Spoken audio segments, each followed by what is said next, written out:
Hello and welcome. I'm Geeta Mohan and you're watching World Today. Now, Prime Minister Narendra Modi arrived in Windhoek, Namibia, marking the final stop of his five-nation tour. He's just now left for India after his five-nation, two-continent tour. This marks Prime Minister Modi's first ever visit to the country, that's Namibia. He was greeted by the Indian diaspora amid rather loud cheers. The Prime Minister was given a ceremonial welcome, complete with traditional performances in which the Prime Minister himself took part, even trying his hand at the local drums.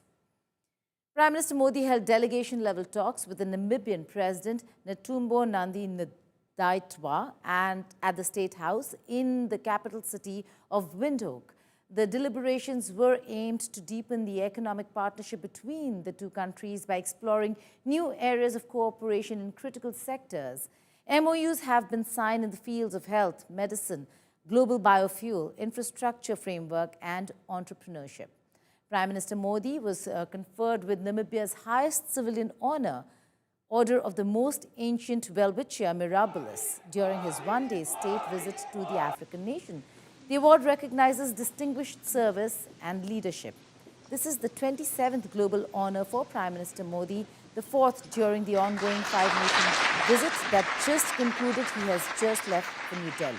He also addressed the Namibian Parliament in Windhoek, invoking India's long-standing support for Namibia's freedom and freedom struggle and expressing New Delhi's commitment to work alongside the Southern African nation as it moves towards its development goals under Vision 2030.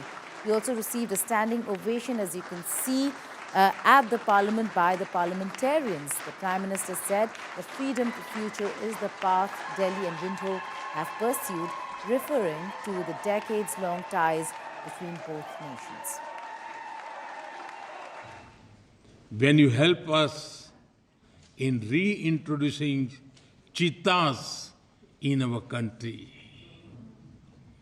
we are deeply grateful for your gift. I had the privilege of releasing them into the Kuno National Park. They have sent a message for you. Inima Aishe Oili Nawa. They are happy and have adapted well in their new home. They have grown in numbers as well. Clearly, they are enjoying their time in India. Friends, I conclude by wishing Namibia great success in co-hosting the 2027 Cricket World Cup.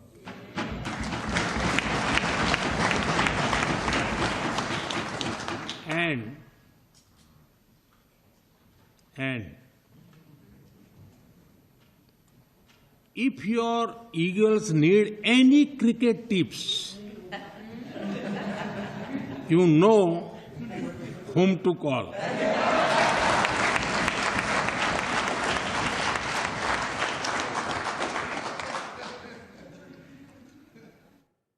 Pranay Upadhyay joins me for more on this. Pranay, sense of humor, cricket diplomacy, hackplomacy, cheetah diplomacy, all packed into this one major tour of Prime Minister Modi, which is just concluded. He's just taken flight to New Delhi.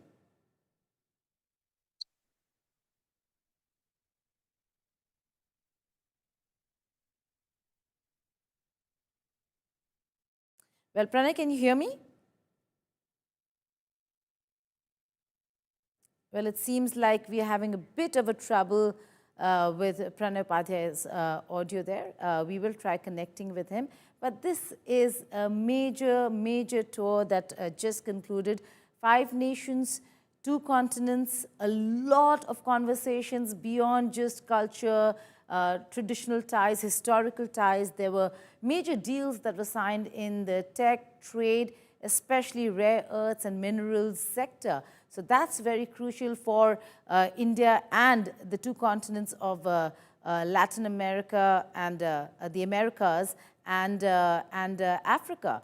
Pranay is with us. Pranay, a lot of diplomacy, whether it's cheetah or for that matter, trade, culture, and a bit of sense of humor there as well.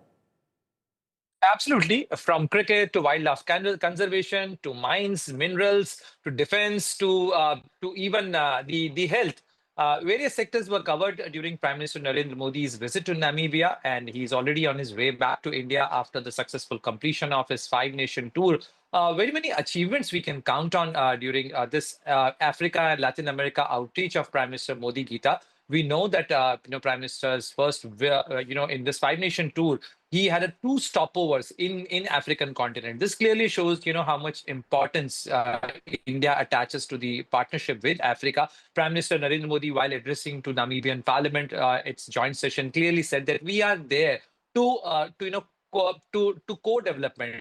We are there to progress together. We are there to help Africa and to grow because we are also a developing economy. We are ready to share our experience with you, and we are there to partner with you.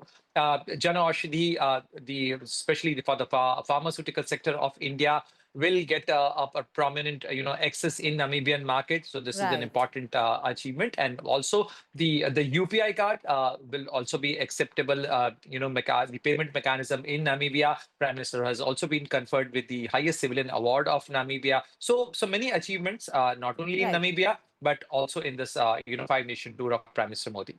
Okay, then let's zoom out a little. The five-nation tour, a lot of questions being asked on what were the achievements. But there are massive deals that were signed, whether it's trade, technology, but also rare earth minerals. The things that the world is looking for when it comes to lithium, manganese, cobalt. And all those deals were signed or looking at further cooperation on that front with India. You're absolutely right, Geeta. We all know that Africa is full of natural resources. Not only Africa, but even Latin America. When Prime Yes. Minister Modi visited Argentina, when he went visited Brazil, not only the historical ties were renewed. Because if you see all these five nations for very many years in past, like 2 decades, no Indian Prime Minister has visited in this region, and especially these countries. Even Namibia. After 27 years, any Indian Prime Minister visited Namibia. Brazil after 56 years, and Argentina. All these countries, if you see, you have counted on the mines and mineral deals, but defense is also an important area where Prime Minister Narendra Modi has explored the possibility of partnership, possibility of Indian defense export to Argentina. As far as the rare earth minerals are concerned, Argentina was a prominent stop of Prime Minister Narendra Modi's five-nation tour, because there in northern Argentina, India has expressed interest through the KABIL, which is the Khanij Vikas Industrial Investment Limited, which is India's PSU, public sector undertaking, to have mining deals and mining rights there in Argentina. Besides that, energy is also an important area in Argentina. India want to source LNG. Namibia is also a country where a lot of oil Right. and natural gas exploration happened, and besides that, the uranium is also India is looking at procurement Absolutely. of uranium from Namibia. Right, Pranay Upadhyay, thank you so much for tracking all those countries day after day. We've been coming to you, dipping into you for the coverage of Prime Minister Modi in this 5-country, 2-continent tour.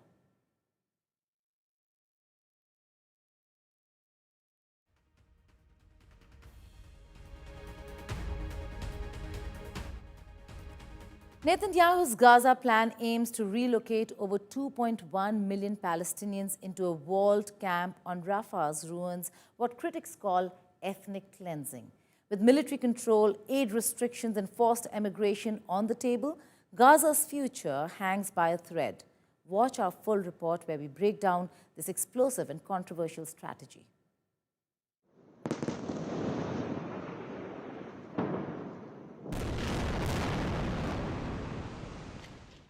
Israel isn't just waging war in Gaza, it's preparing to erase it. Prime Minister Benjamin Netanyahu's latest plan is nothing short of population engineering. Relocate over millions of Palestinians into a walled-off humanitarian city built on the ruins of Rafah. A so-called safe zone? No, a cage. One that ends with all of Gaza trapped and stripped of its land, freedom and future. Defense Minister of Israel Katz confirmed that the Israeli military has orders to prepare mass transfers. Palestinians would be screened, locked inside and forbidden to leave. And if that sounds like a temporary fix, think again. Netanyahu is reviving Trump's mission. Let the US oversee Gaza post-war, then quietly encourage Palestinians to emigrate permanently. No country has agreed, but Netanyahu's betting someone will. What about those who refuse to leave? They'll stay under Israeli military control. Troops won't withdraw. They'll decide who gets food, fuel, medicine, if any. Aid, access, survival, it's all conditional. And critics aren't mincing words. Human Rights Watch calls it ethnic cleansing. Israeli human rights lawyers say it's a crime against humanity. Already, more than 50,000 Palestinians have been killed. Now the rest face forced displacement, disease, starvation, and the end of Gaza as they know it. Regional powers like the UAE have condemned the plan. The UN is warning of catastrophic civilian deaths. Even within Israel, the plan is causing friction, especially with hostages still in Hamas custody.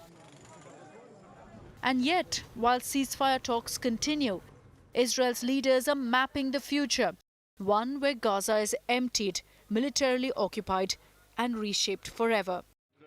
Humanitarian city or a blueprint for apartheid? Netanyahu's plan isn't about security. It's about erasure. And the world must decide, will it watch a people be driven off their land in real time? Or will it act before Gaza becomes a ghost? Rishika Aradia for India Today. Joining me now is West Asia expert and senior journalist Dr. Wael Awad. Dr. Awad, thank you so much for joining me here. Gaza cleansing, is that the plan that was the ultimate plan after all? Because Netanyahu, in that meeting with Trump, was explaining how Gaza is not an open prison, that Gazans would be allowed to leave provided Arab nations are willing to take them. Not West Bank, not other parts of occupied territories, but Arab nations. Thank you for having me. Actually, this is absolutely agree with the lawmakers and the academicians and the politicians and everybody saying it's a crime against the humanity. It's a war against the Palestinian, which they have started under pretext that they're defeating Hamas and turn out to be an ethnic cleansing and a one way to kick the Palestinian out of Gaza and continue the plan of Netanyahu, and also including with him is the President Trump to make Gaza Rivera and 1/3 of Gaza, because they are trying to push at least 600,000 Palestinians into what they call it as a humanitarian cities, where they will be, as the Israelis officials saying, that it will be forcibly expelling the Palestinian. And definitely none of the Arab countries, including Egypt and Jordan, is willing to take are willing to take any Palestinian out of Gaza. And this is absolutely not in the history of the world, the Arab world. It is second Nakba for the Palestinian. And I think this is exposed the sinister plot to remove the Gazan people. And Gita, if you focus more into the West Bank, you can see what's happening in the West Bank. It's a clear indication it has nothing to do with Gaza, but to continue the annihilation of the total Palestine without finding any viable state of Palestine. Even Netanyahu has been saying there is no question of a state of Palestine. Well, that's a very important statement on how Netanyahu is planning to remove Palestinians from their very land. Having said that, the latter part of this entire conversation is important. Netanyahu says that provided Arab nations, wherever they want to go, they can go. But over here, Dr. Awad, Arab nations have already said we are not taking in Palestinians, not because we don't want them, not because we no longer want refugees, but yes, Egypt has a problem of a lot of refugees. Having said that, they're saying it because if Palestinians leave Gaza, then that is exactly what Israel wants, an empty Gaza for themselves to take. It is war for land, not of people.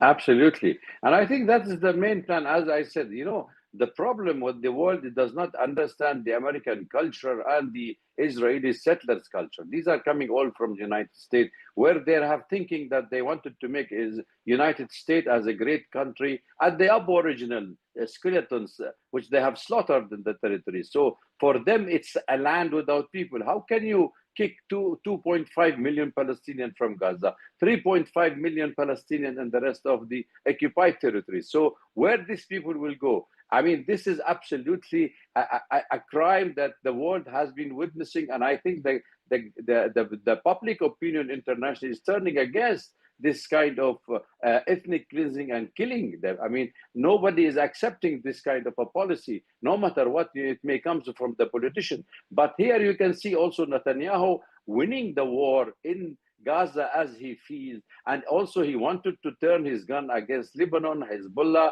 and now he's getting the green card from President Trump because he's having another objectives inside Lebanon as well as in Syria, and he wanted to continue to take the corridors from Syria into the Kurdish area. So basically, Israelis politicians are working only in the greater Israel plan, which extend from the Sinai Peninsula to Iraq. So that is openly now they are saying it includes Syria, it includes Iraq, 1/3 of Saudi Arabia, Lebanon, Jordan, and the Sinai Peninsula. Dr. Awad, you just said that, the world will not watch and will not accept this, but I beg to differ. What I hear is silence, deafening silence. I have not seen any movement from the international community to really make an effort with the political will to stop these Israeli actions. Well, I still believe in the public opinion, in the mass, which they have already turned against their own government. That is where the positive signs, Gita, have been now. Everybody in the world is demonstrating. Take it in Spain, in the United States, in Europe, in the Arab countries, except in the Arab countries, of course. Nobody's allowed to. Except in the Arab countries. Nobody is allowed to demonstrate for the sake of the Palestinians because of the American putting pressure in each government of the Arab world, unfortunately. But at the end of the day, I think there are still people who believes that the Palestinians have the right of existence in their own homeland. Dr. Wael Awad, thank you so much for joining us with your perspective.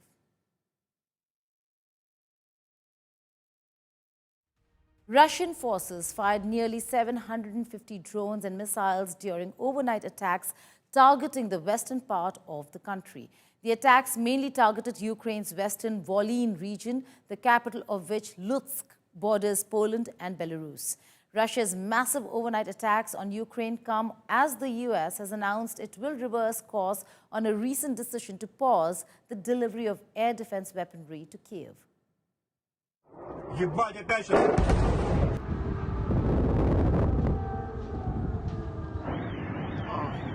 Russia's launched one of the largest drone attacks on Ukraine since the beginning of its invasion. According to Ukrainian officials, the attack involved 728 drones and 13 missiles, targeting regions far from the active front lines. The barrage came a day after US President Donald Trump reversed his stance on Ukraine and confirmed sending weapons to Ukraine, which had previously been put on hold. He also criticized Russian President Vladimir Putin and suggested that additional sanctions against Moscow are on the table. That was a war that should have never happened, and a lot of people are dying, and it should end. And I don't know, we get a lot of bullshit thrown at us by Putin, for you want to know the truth. He's very nice all the time, but it turns out to be meaningless. Do you want to sanction him? Lindsey Graham has a sanctions bill on Russia. Do you want him to vote? I'm looking at it, yeah, no, I'm looking. The Senate is passing and passed a very, very tough sanctions bill. Yeah, I'm looking at it.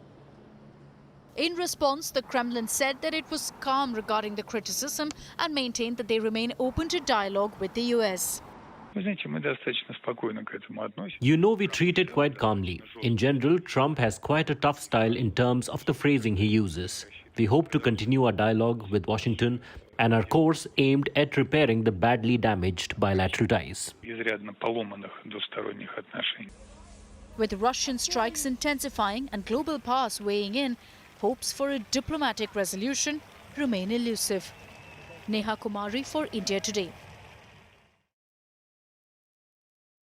China has delivered on its threat of retaliation against Taiwan by imposing export controls on 8 Taiwanese companies tied to the island's military sector, escalating the technology confrontation that began when Taiwan blacklisted Chinese tech giants Huawei and SMIC last week. China's Commerce Ministry announced that it would add 8 Taiwan-based firms to an export control list, citing national and regional security concerns. The ban comes as Taiwan begins its annual Han Kuang military drills, which will simulate defenses against a possible invasion by China. The drills are said to be the largest and longest so far, lasting about 10 days, twice as long as last year's exercises. China regards Taiwan as its own territory to be annexed by force if necessary. Beijing has branded Taiwanese President Lai Ching-te as a separatist and refuses to speak to him.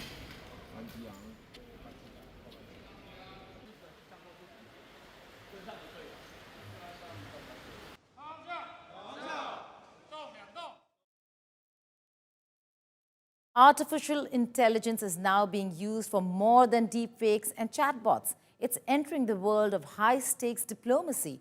In a troubling new case, someone used an AI-generated voice to impersonate none other than the U.S. Secretary of State Marco Rubio and contacted multiple government officials, including foreign ministers and a sitting governor. So how far could AI deception go before someone falls for it or it leads to irreparable diplomatic damage? A stunning case of AI impersonation is raising alarm bells in Washington. An individual used an AI-generated voice to pose as U.S. Secretary of State Marco Rubio and contacted several high-level officials in the process. The incident happened in mid-June. Someone using the encrypted messaging app Signal sent texts and voicemails to at least 3 foreign ministers, a U.S. governor and a member of Congress, pretending to be Secretary Rubio. According to a diplomatic cable reviewed by Reuters, the impersonator used AI-generated audio and text to try and manipulate the targets, likely aiming to gain access to sensitive information or accounts. While there's no evidence of a direct cyber breach, officials warn that if anyone had responded, confidential data could have easily been compromised. The State Department confirmed it's investigating and says it's ramping up efforts to guard against future attacks. Meanwhile, the FBI had already flagged AI impersonation as a rising threat back in May, warning that attackers could use fake voices to get into personal or government accounts. The State Department is urging all US posts and partners to be on high alert for fake messages. They warned that what sounds real may not be real at all. Rudrashish Kanjilal for India Today.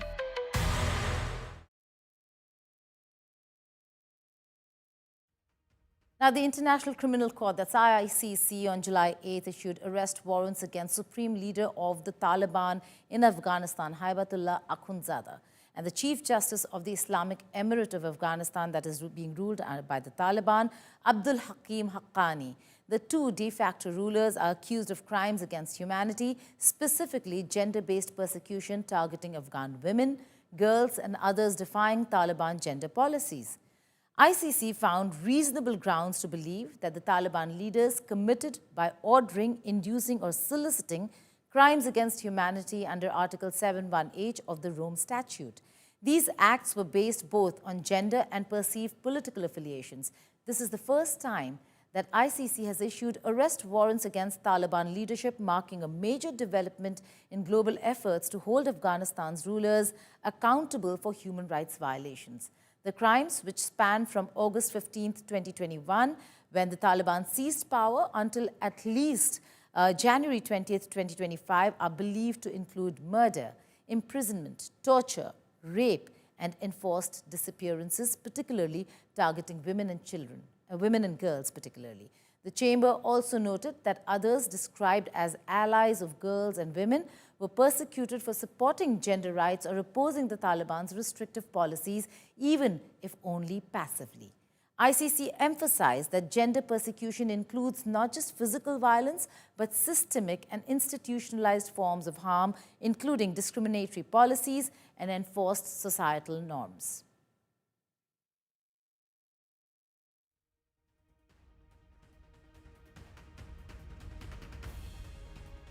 That's all in this edition of World Today. But before I go, here's another story I'll leave you with. Firefighters have battled through the night and brought a fast-moving blaze on the outskirts of France's second-largest city, Marseille, under control after the wildfire injured more than 100 people and prompted hundreds to evacuate. The blaze was ignited by a car fire in Les Pen-Mirabeau, a small community about 8 miles north of Marseille. Whipped by powerful erratic winds, the wildfire has spread to about 1,700 acres, forcing the authorities to temporarily halt flights, suspend trains and close some roads. With that, it's goodbye from me. Take care.